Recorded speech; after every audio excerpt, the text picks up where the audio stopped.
Social ಮೀಡಿಯಾದಲ್ಲಿ ಒಂದು trend ಮಾಡ್ತಿದ್ದಾರೆ ಸರ್, ಇವ್ರ ವಿರುದ್ಧ ಗೊತ್ತಿಲ್ಲ ಸಚಿವರು ಅಂತ ಬಿಜೆಪಿನವರು ಟ್ರೆಂಡ್ ಮಾಡ್ತಿದ್ದಾರೆ. ಹೇಳ್ಕೊಳ್ಳಿ ಬಿಡ್ರಿ, ಅವರಿಗೆ ಚಾಟ್ GPT ನೋಡಕ್ಕೆ ಹೇಳಿ. ಅಲ್ಲ, ಅವ್ರಿಗೆ ಈ ದೇಶದಲ್ಲಿ ಪ್ರಥಮ ಸ್ಥಾನದಲ್ಲಿ ಗೃಹ ಸಚಿವರು ಇರೋದು ಡಾಕ್ಟರ್ ಜಿ ಪರಮೇಶ್ವರ್. ಅವ್ರಿಗೆ ನೋಡಕ್ಕೆ ಹೇಳಿ. ಗೊತ್ತಿಲ್ಲ ಅಂತೇಳಿ ಏನು ಹೇಳಿದ್ದಕ್ಕೆಲ್ಲ ಈಗ ನೀವು ಪ್ರಶ್ನೆ ಕೇಳ್ತೀರಪ್ಪ, ಎಲ್ಲದಕ್ಕೂ ನಾನು ಉತ್ತರ ಕೊಡೋಕ್ಕಾಗುತ್ತೆ. ಸ್ವಾಭಾವಿಕವಾಗಿ ಗೊತ್ತಿಲ್ಲ ಅಂತ ಹೇಳ್ತೀನಿ, ಯಾಕೆಂದರೆ ಗೊತ್ತಿರೋದಿಲ್ಲ.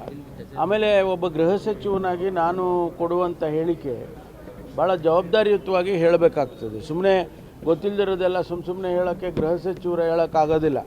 ಅದಕ್ಕೆ ಅನೇಕ ಸಂದರ್ಭದಲ್ಲಿ ನಾನು ಗೊತ್ತಿಲ್ಲ ಅಂತ ಹೇಳ್ತೀನಿ. ಏನು ಹೇಳೋಕ್ಕಾಗುತ್ತೆ, ಅವರಿಗೆ ಚಾಟ್ GPT ನೋಡಿ ಪರಮೇಶ್ವರ್ ಸ್ಥಾನ ಎಲ್ಲಿದೆ ಅಂತ ಗೊತ್ತಾಗುತ್ತೆ. ಸರ್, ಈಗ ಧರ್ಮಸ್ಥಳಕ್ಕೆ ನಿಮಗೆ ತಮಾಷೆಗೆ ಹೇಳಿದ್ದೀನಿ ಆಯಿತಾ, ನೀವು ಅದನ್ನು ಸೀರಿಯಸ್ ಆಗಿ ತಗೊಳಕ್ಕೆ ಹೋಗಬೇಡಿ. ಹಂಗಂತ ಹೇಳಿ ಊರಿಗೆಲ್ಲ ವಾರ್ನಿಂಗ್ ಕೊಡೋಕ್ಕಾಯ್ತಾ?